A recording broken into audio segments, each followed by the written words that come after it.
All right, 1 2 1 2 in the place to be. What's up, everybody? How y'all doing out there? Coming to you live on a Super Bowl Sunday, Super Bowl 59 to be exact. The Philadelphia Eagles did what I think reasonable mind thought they would do, which is take care of the KC Chiefs. Not by the wide margin that they did, 40-22, and it really wasn't that close. It was even a bigger beatdown than that. But I thought the game would be more competitive. I had the Eagles winning 31-24, something like that. But I thought the Eagles would win. Why? Because they're better. For 2 weeks, I had been hearing that KC was going to win because, or if, Patrick Mahomes had the ball last. And I'm like, okay, that sounds good. And they've won games like that. But, logically, when you looked at those two teams, the Philadelphia Eagles versus the KC Chiefs, the Eagles were the better team. And they went out there and they proved that. I think from my perspective, the reason why I thought the Eagles would win is I have a lot more confidence in Jalen Hurts than a lot of other people do. And I'm sure a lot of folks are riding with Jalen, but I go back to his days at Alabama. And when he got benched in the national championship game and he was visually rooting for his teammate, Tua, when he took over, and was the happiest guy on the field when Alabama beat Georgia for that national title. I was like, okay, that's my guy. And then he went to Oklahoma the next year, played for Lincoln Riley, balled out, and was runner-up for the Heisman Trophy.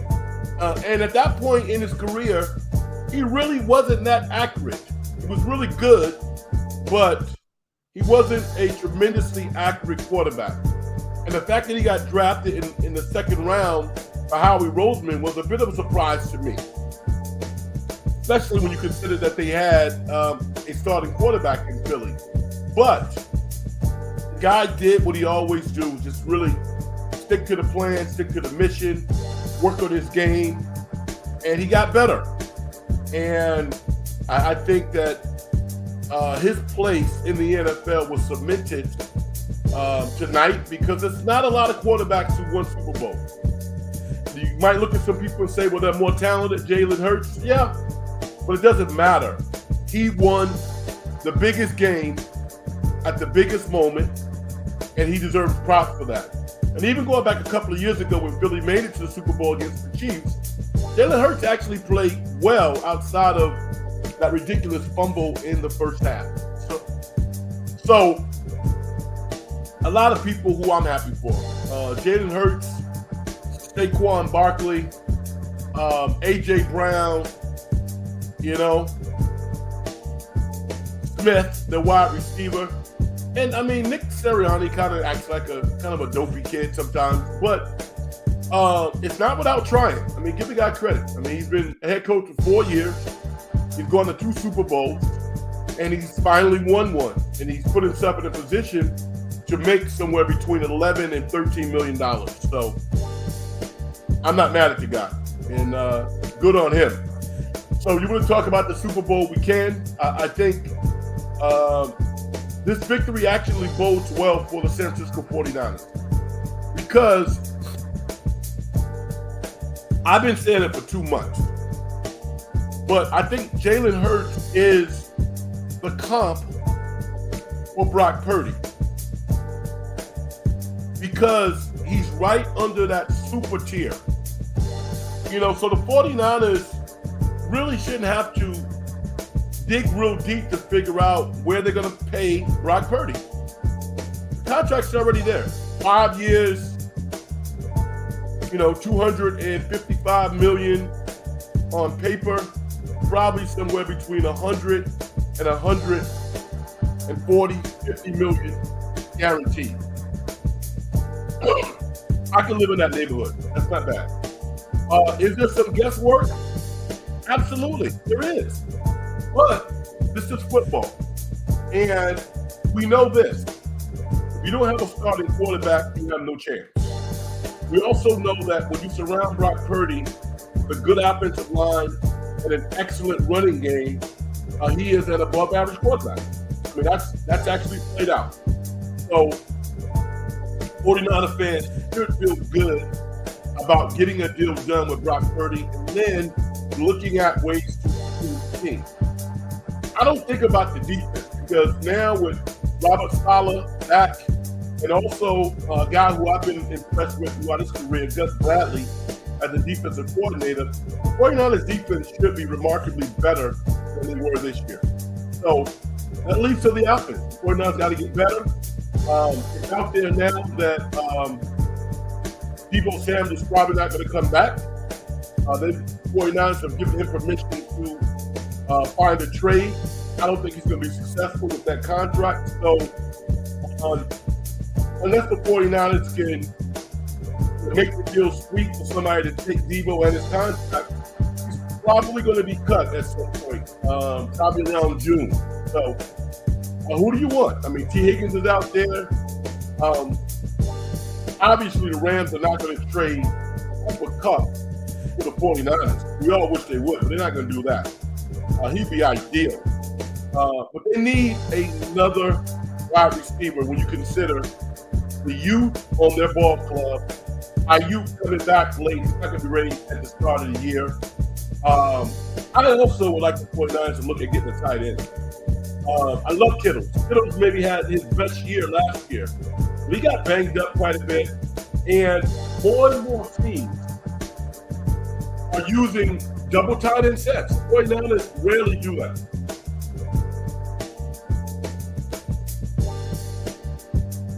To increase the physicality, I think they need to do it. So that would be a direction that I would want them to go in. So we'll talk about the Super Bowl. We can do that. What about Kendrick Lamar's halftime show? I'm not a big halftime person. I don't go crazy. I like halftime shows. I like the commercials. But I got a really good friend of mine who, I mean, she's all wrapped up into everything celebrity and entertainment. And she texted me. She was like, "Reg, did you see the Kendrick Lamar halftime show?" I watched it. I thought it was good. I didn't think that he did anything so different from what I've seen before. I thought he put on a good show. But I'm interested in getting your take on it. Am I missing something? Is his show better because of the surrounding controversy with Drake and all this other stuff? I thought bringing Samuel Jackson out was a nice touch. I didn't see that coming. I don't think anybody did. I'm happy that Kendrick brought the hood with him. You know, a lot of his boys he brought with him. Imagine that opportunity to come from where they come from, all of a sudden find themselves in a halftime show in New Orleans, probably chilling for the whole week with their boy. So that was a nice touch. A lot of times, people who you come up with, they don't get an opportunity to enjoy, to experience the spoils that you do when you become famous and successful. So, you know, I thought Kendrick did a really, really good job. Now, Golden State Warriors, 26-26 at this point. Just kind of struggling through the year. Like I think most people thought that they would. The consensus with the Warriors was they was going to win between 44 and 48 games. And right now they got 26 wins. They got 26 wins with 30 games to go. The next 3 games, they play the Bucks without Giannis. They play the Mavericks on Wednesday without AD, ironically. And then they head into the All-Star weekend by playing Houston on Thursday night. That said, they got to win at least 1 game.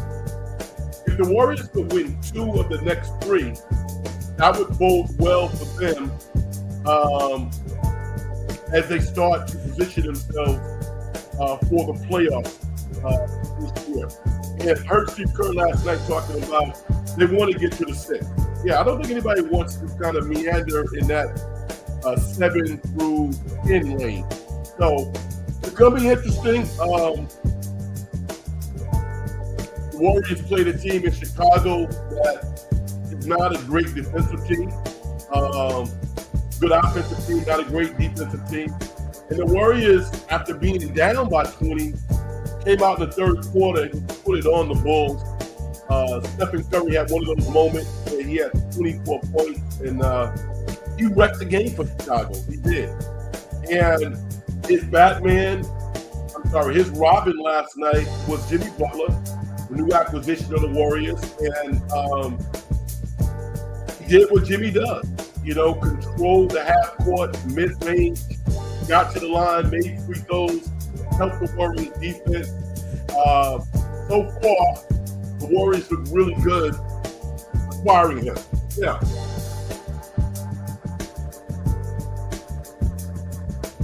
I'm going to say this. I don't believe in hyperbole. Do I like the Warriors getting Jimmy Butler? Yes, I have no problem with it. I never would have gave up a first-round pick for Jimmy Butler. Never. I would not have done it. And I'm going to tell you why. I follow the draft. There's at least 3-4 players outside of the top 10 that I think would play big minutes for the Warriors next year. And now they don't have that pick. The Warriors are going to grind, and the pick is only top 10 protected. So I think they're in a tough situation. I would not have done that. They did a good job by not including a first-round pick for Vukovic from Chicago.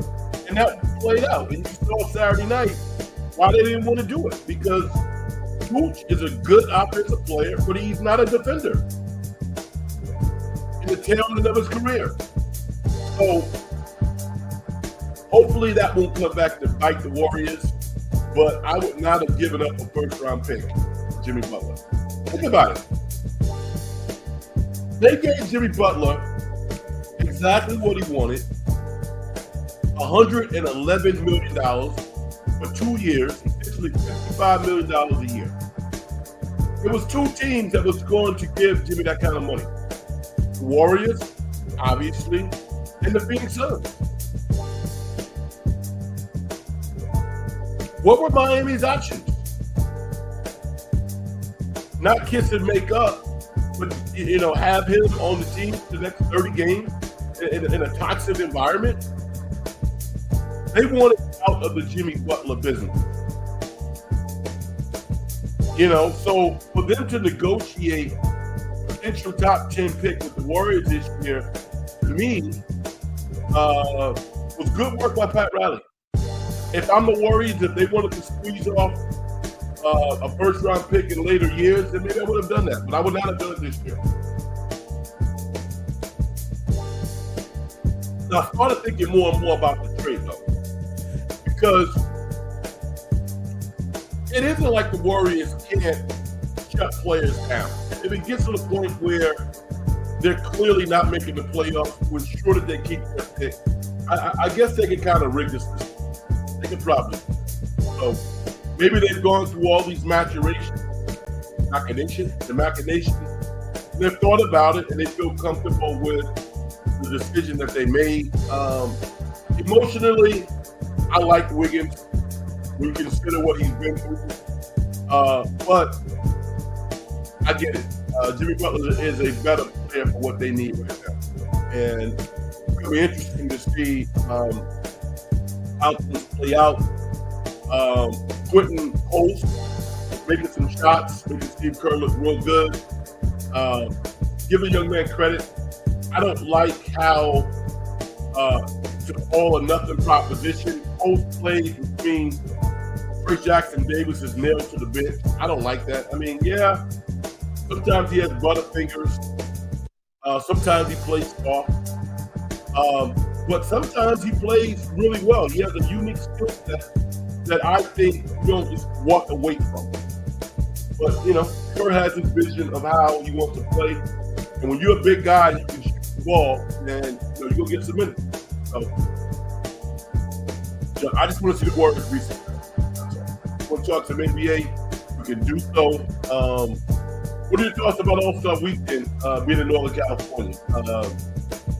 I can imagine all the roads are going to be shut off. And, you might not be able to get dinner at your favorite restaurant. I'm not the old man get off my lawn guy. I'm not that guy.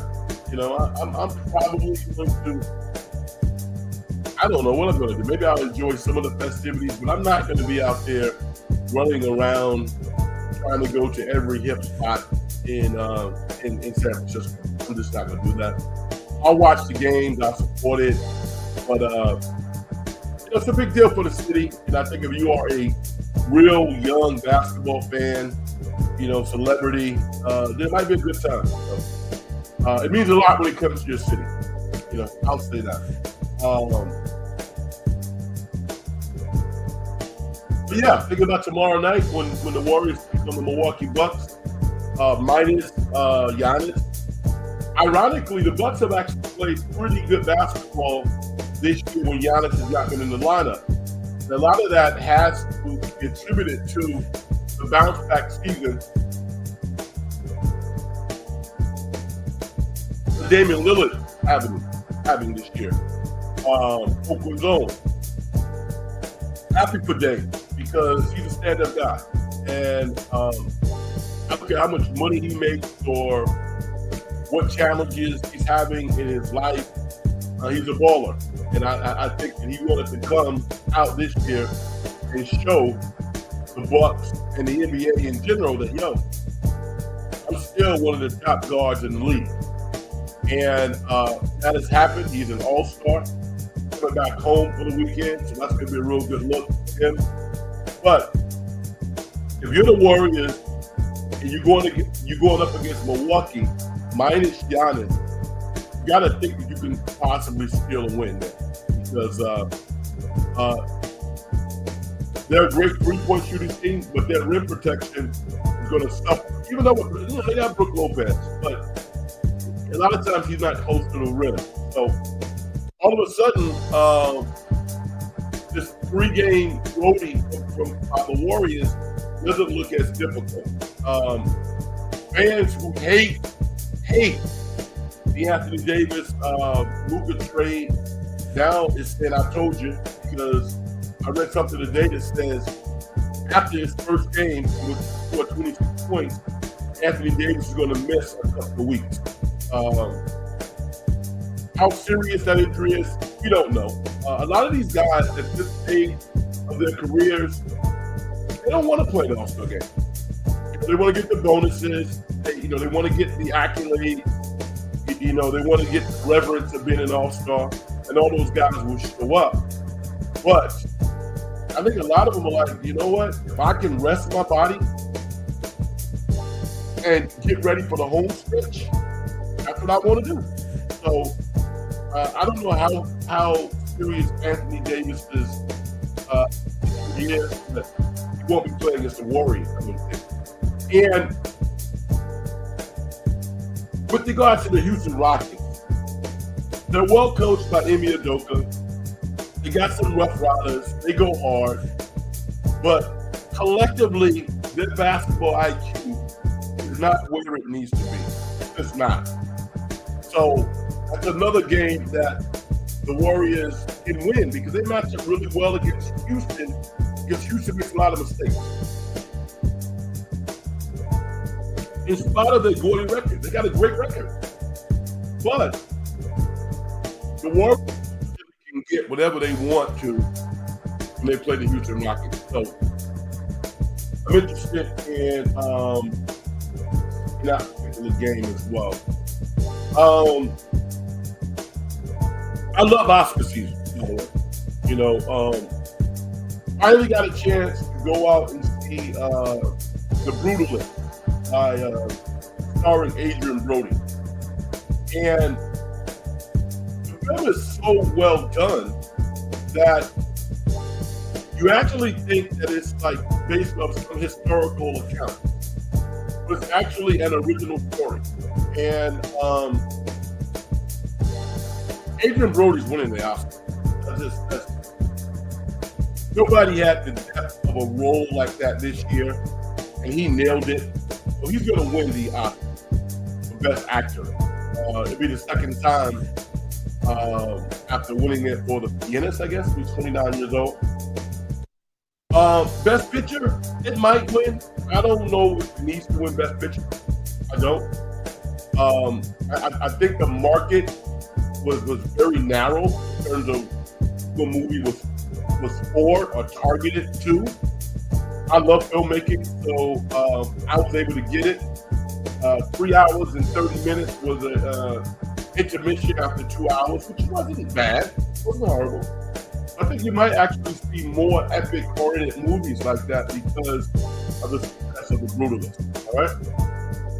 But yeah, I'm going to kind of review that later on in the program. I did see that. Pablo Jones, what's up? How you doing, man?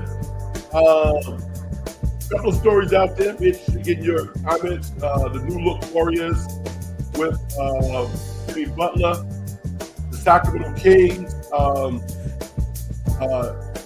shipped De'Aaron Fox out of town, and they got Zach LaVine.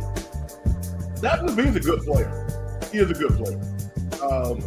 Can he play in the same backcourt with Malik Monk? I don't think so. I think it's something we got to run after. So I don't know if they're going to solve that problem this year or they'll do it in the off season. But when you look at what Monty McNair was able to do, the talent for talent, I think they did pretty darn good. I mean, Zach LaVine is still a top 12 guard in this league when he's healthy. And Monty McNair got 3 first-round picks for De'Aaron Fox. A guy who I respect as a talent, but I wouldn't be happy if he was my leader starting point guard. It's just, no. I want somebody who wants to be in my city. You don't want to be in my city? You don't want to play for these fans? Pay your check? Peace. No hate. Peace. Go where you want to go. You know, I think a lot of players, they don't get it. You know, they don't understand. When you own the city, that's the best thing you can do. You know, I mean, with the exception of a couple of locations, I'm not going to dog those cities. But Sacramento is not one of those cities. Sacramento is a great place to play. It's just fan base. De'Aaron Fox didn't want to be here. You know, he's not what the point guard. So this grandiose plan about how he and Wendy are going to be joined at the hip, and he's a great pick and roll point guard. I mean, he's a good player. He's a good player, but he's not. I mean, to me, if you ask me, who's better, him or Jalen Brunson? It's not even a contest. Jalen Brunson all day. All day. So, you know, he's good, but the fact that he doesn't want to be in Sacramento, peace. My man G-Rod, what up? What's up, Frank? Philly was fire. What a performance. I want my Niners to be like that. Well, you know what? The 49ers, I think, you know, I don't want to get too far ahead of myself, but they recognize that if they're going to be good next year, it's going to be because they're going back to what they were in the past, which is a team that has the ability to stop the opposition, particularly against the run. There were times this year when the 49ers were a complete sin, and they got punked by some teams. They did. Now, Greenlaw was out. That's a big deal. He's a free agent. We assume he's going to get re-signed, but we don't know. Fred Warner was playing on a bum ankle. He still was an all-pro caliber player. But that defensive line, outside of Bosa, wasn't great. Schematically, maybe they had Sorensen, they had issues with him. I like the combination of Robert Saleh and bringing in Gus Bradley. So I expect the 49ers to be really, really good against the run next year. And that should put them in a lot of games and give Brock Purdy an opportunity to kind of work his magic. So we can assume that Christian McCaffrey is going to be healthy because we haven't heard anything that says that he's not. So if they have a good running game, they certainly need a couple of wide receivers. In that division, Tito Smith getting older. I don't see them getting better. Sean McVay is the best coach in that division. Probably, he's the top 5 coach in the NFL. It doesn't matter who is wearing that Rams uniform. By the end of the year, they're balling. And that's from the coach. It really does. But can the Rams trade the Cooper Kupp and get a better wide receiver than him? I don't think so. But by default, that helps the 49ers.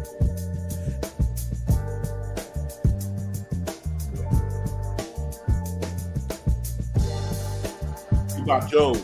Hargrave went down. Yeah, he did. Yeah, I mean, I don't follow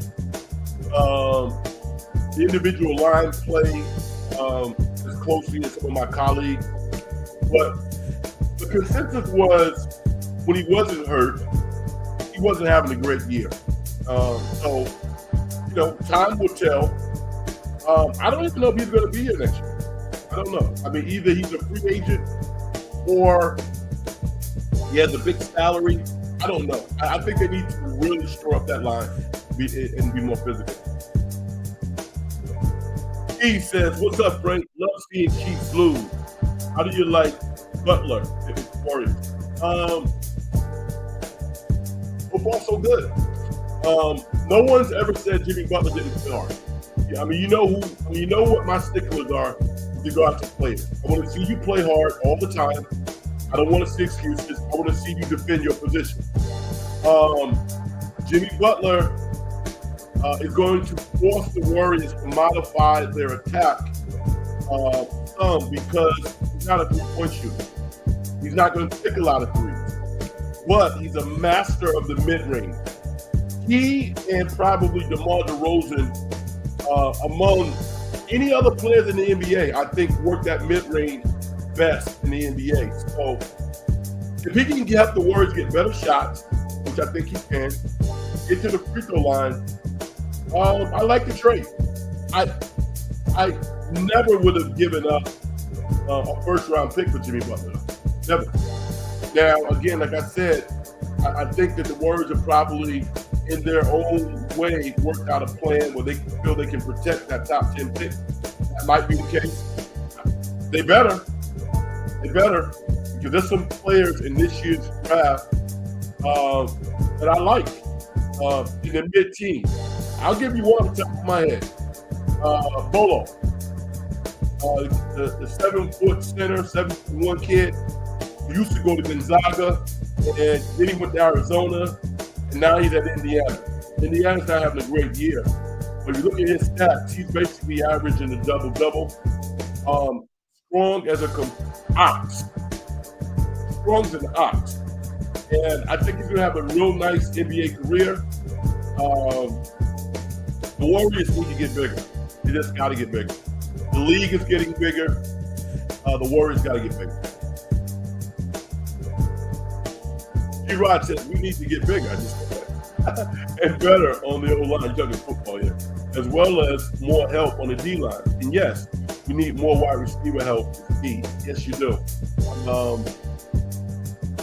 But as we see, I mean, wide receiver is one of those positions that you can get right pretty quickly. I mean,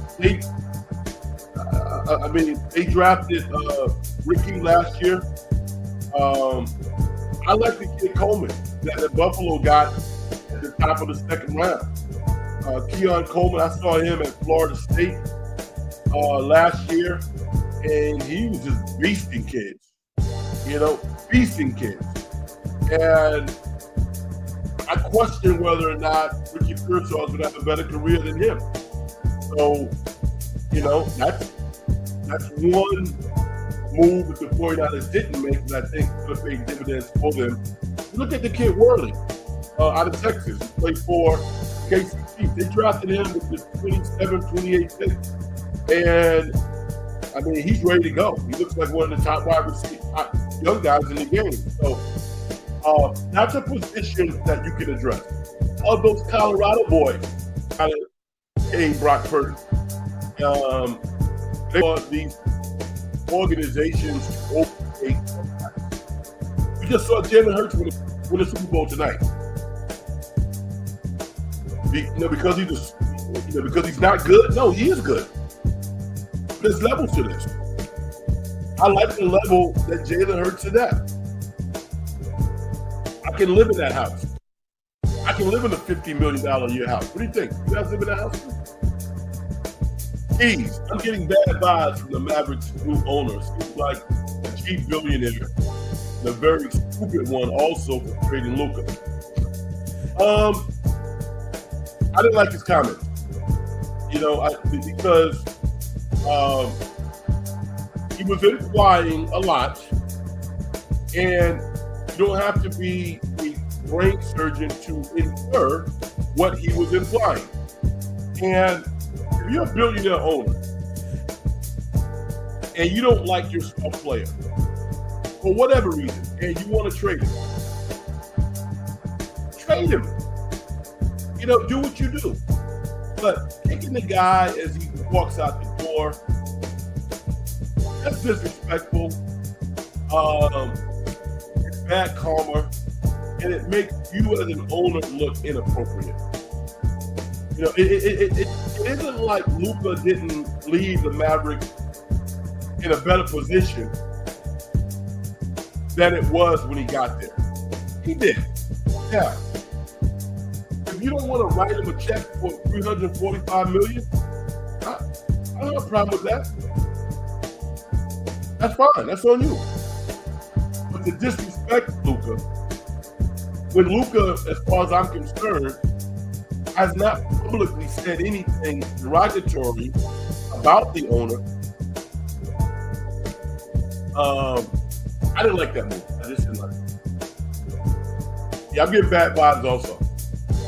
Particularly when unequivocally the general manager has taken all the weight for it, when you and I and everybody else in the program know that as much as this might have been about Luka not being in shape and getting hurt, it's also about money. Keep it real. Which again, I don't have a problem with somebody not wanting to pay somebody $345 million. It's your choice.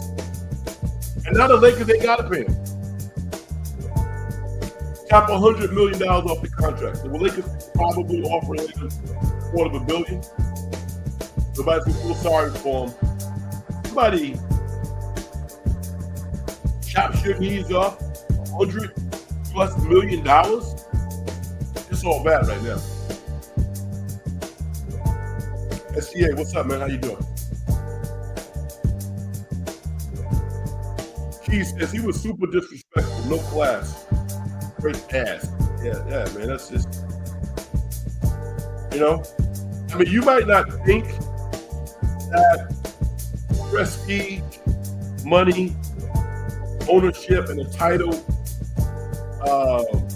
comes with a level of decorum that you're supposed to have as an owner, but you should. You should. And that was a bad look. It really was. I'm not rooting against the Mavericks. I'm a J Kidd guy. I'd love to see J Kidd win the title. When you look at his journey as a player, and as someone who has positioned himself to the point where he could be in a position of leadership coming off his first job in Brooklyn.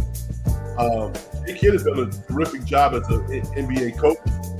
I think the time is now. They clearly have the personnel. They can be healthy. Lively, Gabbert, AD, PJ Washington, Klay Thompson, Kyrie Irving. Talent-wise, they're as good as anybody. And I like the kid Christian that they got from the Lakers also, from Michigan State. He was just starting to kind of get his sea legs together in Los Angeles. That young man's going to be a good NBA player. He's a two-way kid, works hard on defense, and I think he's a legitimate heir apparent to Klay Thompson. I do. So, Luka's going to make Jeannie Buss and the Lakers a lot of money. We know this. And whether or not that will lead to a championship, we're all going to find out. But I'm not mad at what Dallas did. I'm not mad about that at all. The last 30 games, I mean, All-Star weekend, it's going to be a sprint. And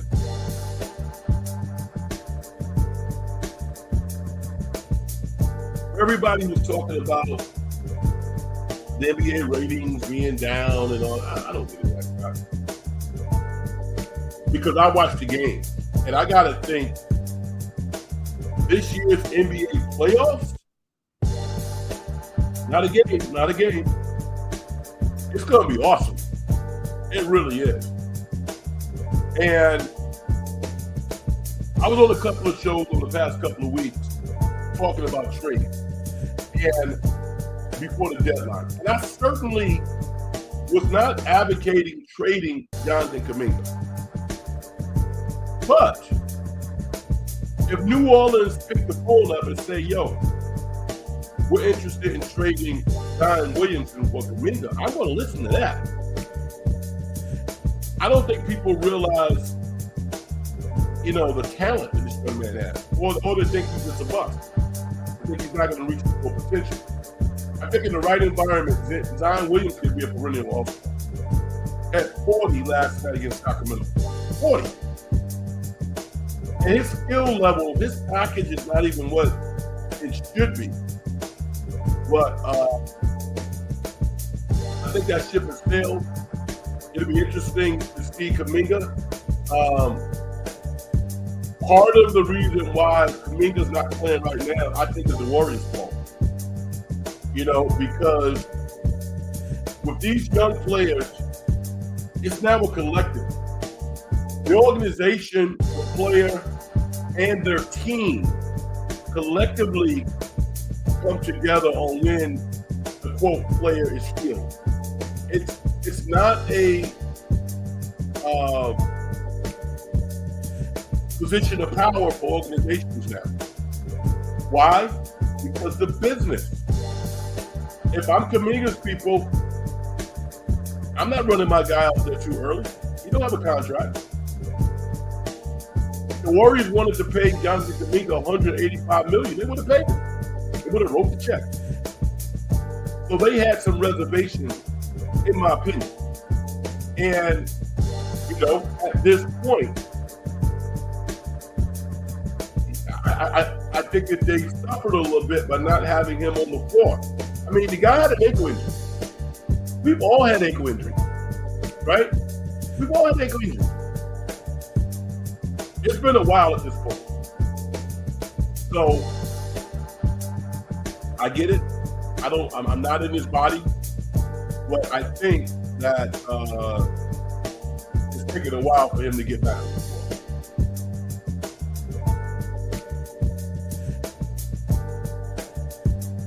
Man, Keith says, I'm tired of Debo requesting a trade, overpriced, and not good anymore.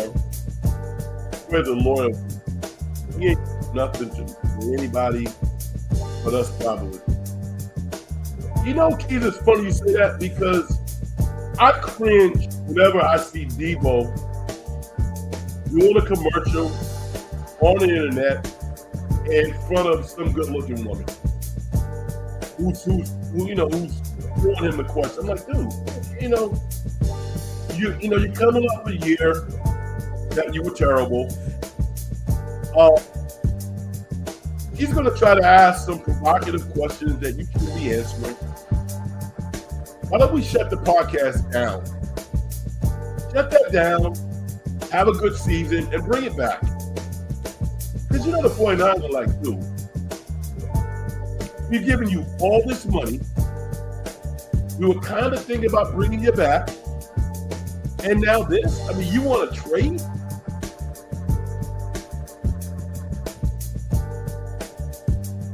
I didn't like that look. Didn't like it. Bad look. I really love Kendrick Lamar's halftime show in the Super Bowl, and that was the second steamiest performance after Usher. Usher was really good. I thought Kendrick was solid. I didn't see anything that shocked me that I thought was out of worldly. I just thought it was a good halftime show. And it set him up well to go on a worldwide tour and crush the game. So good for him. But I didn't see anything that floored me. Marquise's homegrown is back for KC on the watch. You had to bet who wins the finals this year, right? I'm going to say the Dallas Mavericks. I'm going to say the Dallas Mavericks. I think they're going to put it together, and they're going to go for it this year. I'm a defensive guy. I just think that I think when you have that type of lift on the back end, you can actually be average defensively on the perimeter if you can get your players to contest shots. Most bad defensive teams have guards to get beat off the dribble consistently to the basket for layups. Dallas is not going to have that problem. All of that little point guard crap coming down the lane, Gabbard, AD, and Lively, they're going to throw that crap into the stand. So I like Dallas defensively, and now they got an anchor on the inside with AD who can score. I mean, I hate these subplots, though. If he stays healthy, I don't want to talk about somebody's healthy. It bothers me that his first game he got hurt, man.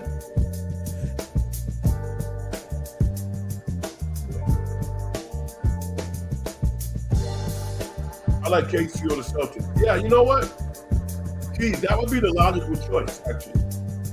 Think about OKC, and I know that you probably are kind of thinking this a little bit. They can come off a little soft. They can. You know that, and I know that. They don't have a guy. Hartenstein's not a guy. He's a good player. Chet is not big enough to be a guy. Jalen Williams, a terrific basketball player, but they don't have any intimidators on that team. And intimidators don't mean dirty. It means that, we're going to bring a level of physicality to every game that we play. They don't always do that. So, are they the most talented team? Without question. I haven't even mentioned Shea. You got SGA, you got Homegrown, you got Jalen, you got Hartenstein, Lou Dort. They're solid, man. They're good. But there's something about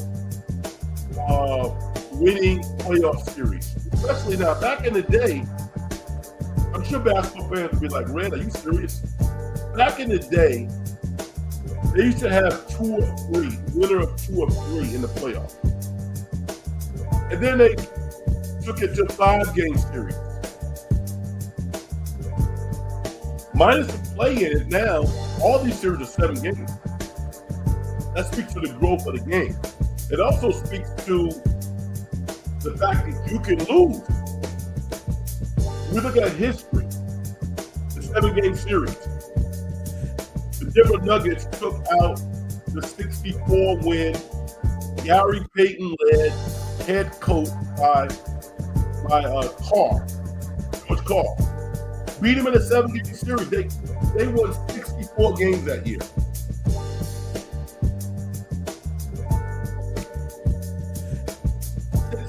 Games. Another historic series was the We Believe Warriors, led by Baron Davis, Steven Jackson, some other good players on that Warrior team. They the Dallas Mavericks when the Mavericks were a 60-plus win team, when Avery Johnson was the head coach. You notice Avery hasn't gotten another job since then. And his record was stellar. It feels like Avery Johnson can't even sniff getting a job. You know? So, coaching the NBA is tough. It's definitely tough. Keys, do the Celtics look like that team to you this year? I mean, granted, they torpedoed my Knicks last night, which doesn't make me very happy. But I don't know, man. I mean, you can't consistently be inconsistent and expect to just kind of turn a light switch on and everything's going to be better. So, Boston has lost a lot of teams this year. They really have. And officially, the Cleveland Cavaliers are in the building. Officially. When they were able to get DeAndre Hunter from Dallas, it's falling popping now.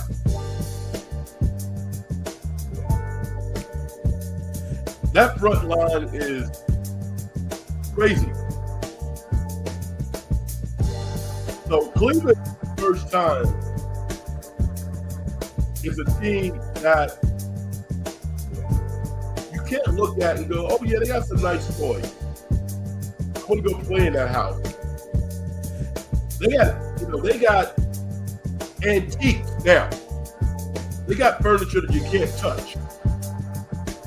They got furniture that you can't sit on. That's who they are. Cleveland Cavaliers are legit. And again, if I'm the owner of Cleveland and I don't make it to the conference final, I'm pissed.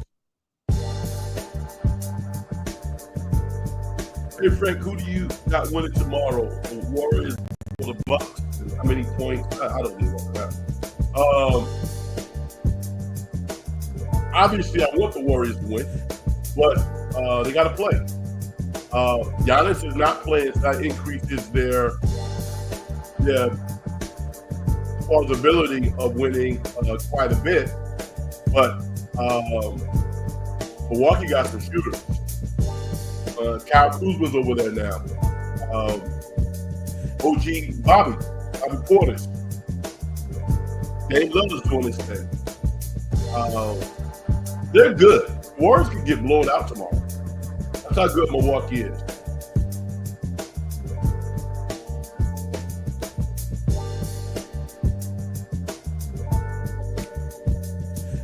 So, Steve, what up? What's good? Frank Cavs going to be tough to beat. They are, man. Again, like I said, if you can't make it to the Eastern Conference Finals, I'm pissed off. I'm an owner. That team, please.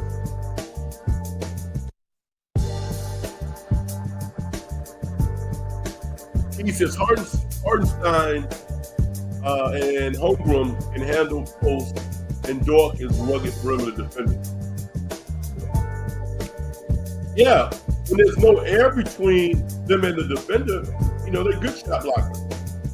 But most post players hit you with that forearm first to knock you off balance. And then they find a quiet release point where their shots can't be blocked. That's why Jimmy Butler at 6'7" can beat guys who are a lot smaller, because his first move is to get into your body. And Chet Holmgren had a horrible injury, ironically, against the Warriors, because he was trying to block a shot and he went airborne. He lost his balance. If I'm coaching OKC, and I'm a big man coach there, I'm teaching him how to prepare to block the shot. Look at some Bill Russell tape. Look at some great volleyball players. You should never go jump wildly in the air when you don't know where you're going to come down. When you're only, 205 pounds, maybe? Personnel-wise, OKC is legit. No doubt. They are legit.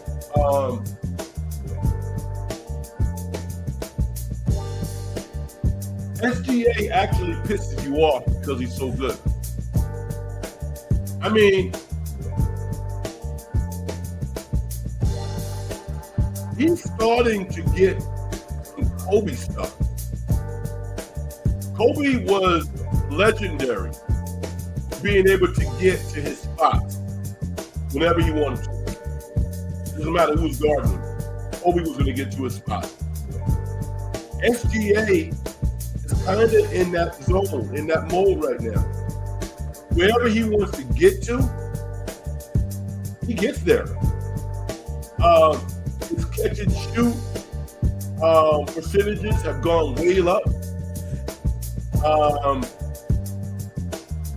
Very impressed with Shea Gillis and definitely the MVP in my book. Yeah. If I'm a player, I'm not overly concerned about individual success, particularly in the NBA, where, he's destined to win an MVP. But you can't run out a talented team every year without winning the big one. Eventually, you got to win. And this is OKC's year. The Western Conference, the Mark Williams trade, which I thought was phenomenal for the Lakers, has been rescinded. So, they're in a pickle at this point. They're in a pickle because their big man rotation, when they thought they were going to have Mark Williams from Charlotte, looking pretty good. He could score in the post. He could block shots. They don't have that now. So, again, that kind of helps the Warriors. Less is more. That was a big hit by the Lakers. I think, ironically, the Lakers were the one who rescinded the trade. So, got to give them some credit for having the balls to do that. A lot of organizations would have just gone with it. And they're like, nah, we see some things that we think is going to be problematic down the road. Especially, I guess, when you acquire a center like that and you think he's going to be a mainstay, he's going to be expecting a really, really big extension. And we're not willing to pay that. Can't blame it. He said, do you believe Wilt Chamberlain was the greatest athlete ever playing in the NBA?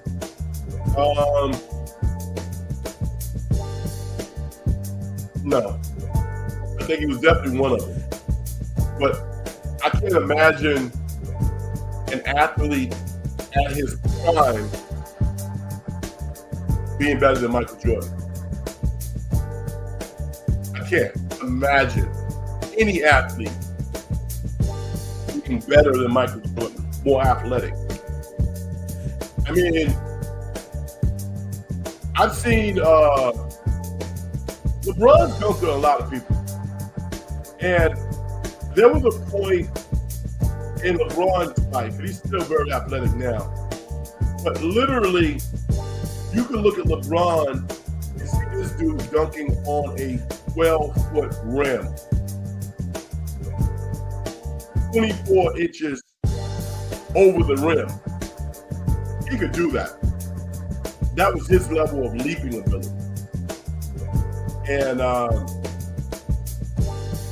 Wilt Chamberlain didn't display that, but he was a track star. He was a major volleyball star after he finished in basketball. Great athlete.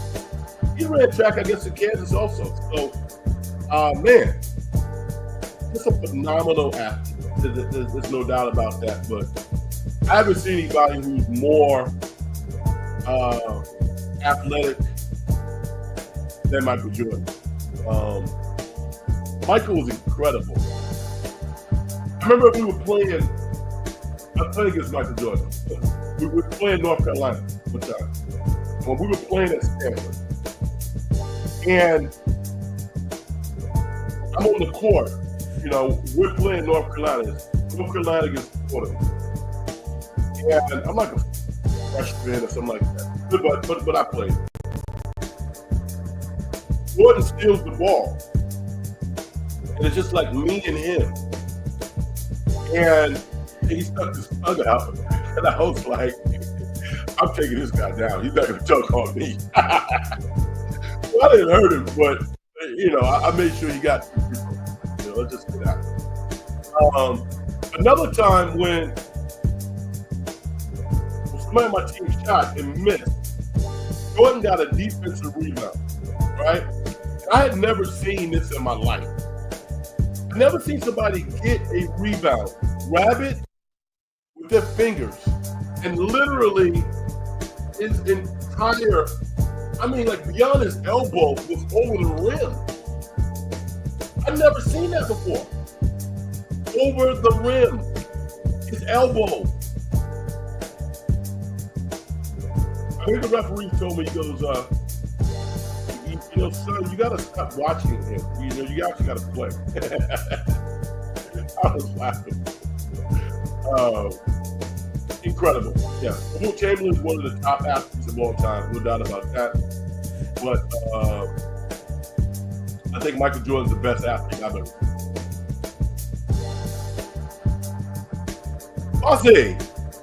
Cheers, boys. Yes, sir. Aussie, where are you from, man? What part of the world are you from? Are you here in the United States?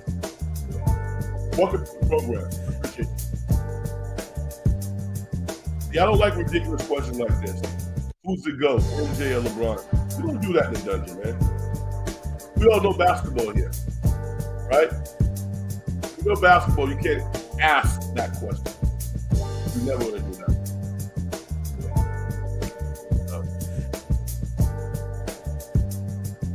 Warriors take on the Milwaukee Bucks tomorrow night, and well, it's a big game.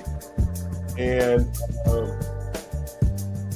you know, they might have caught a break with Giannis not playing, but not necessarily. So you're gonna look out for that. They had a lot of crap that they had to clean up that they brought in. It was their own fault. But getting rid of Lindy Waters, smart. I'm sorry about the upheaval that Dennis Schroeder's family was put through, going from New York, being traded to California, and now he's traded again. I mean, you know, I'm sorry, dude. You know, we'll give you $13 million for your trouble. But emotionally, I get it. But you have to go. You can't run Steve Kerr's offense. You just can't. You know, being a point guard, Steve Kerr's offense, and shooting a putrid 30 to 33% from three. Come on, man. Come on, man. That can't happen. That cannot happen. So he had to go. Podge is playing better. I always say with Podge, the less he talks to referees, the better he is. When he starts talking to referees, then it's just a serious problem. Serious problem. So, anyway, fast-paced in your face. We did an hour. Got any final questions? Put them in the chat, and I will answer them before I step off. I want to transition now and talk about The Brutalist. The Brutalist is a movie, 3+ hours. There's intermission starting Adrian Brody. Adrian Brody plays the role of a really famous architect who was renowned in his European country because of war.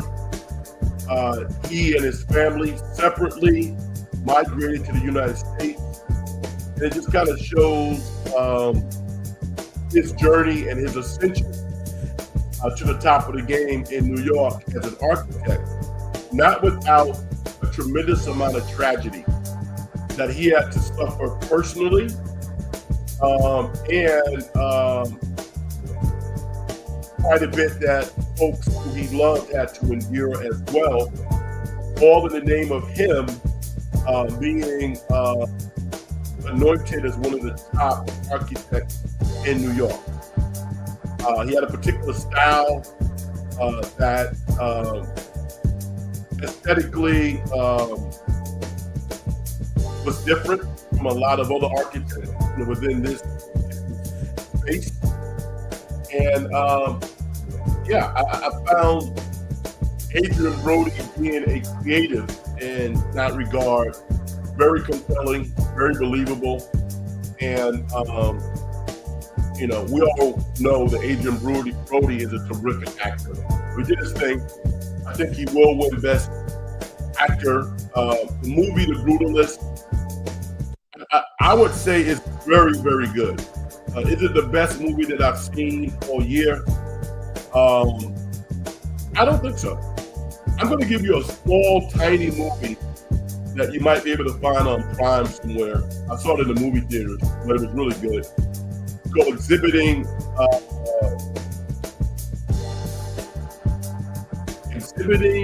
Humanity or Exhibiting Harmony. I don't remember right now. It was really good. It was really, really good. So, hope I did that well. Once again, I did not do a great job promoting the show. Hit the like button if you like the program. I really appreciate it. We have some new people coming in tonight. That's happening more and more consistently. If you like the show, tune in next Sunday night. I might step in and do a show throughout this week. I'm going to have a little more time, maybe as early as tomorrow night. Sometimes I jump on NorCal Sports. My man,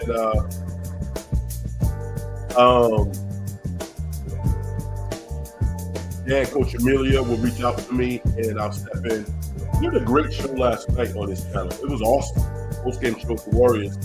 You might want to go to NorCal Sports and check that out. So, I'm outside sometimes. I go on with Larry and a lot of other folks. So, thank you for your time. As said that Felicity Jones is a great actress. Yes, she is. She did a great job in that movie. She did.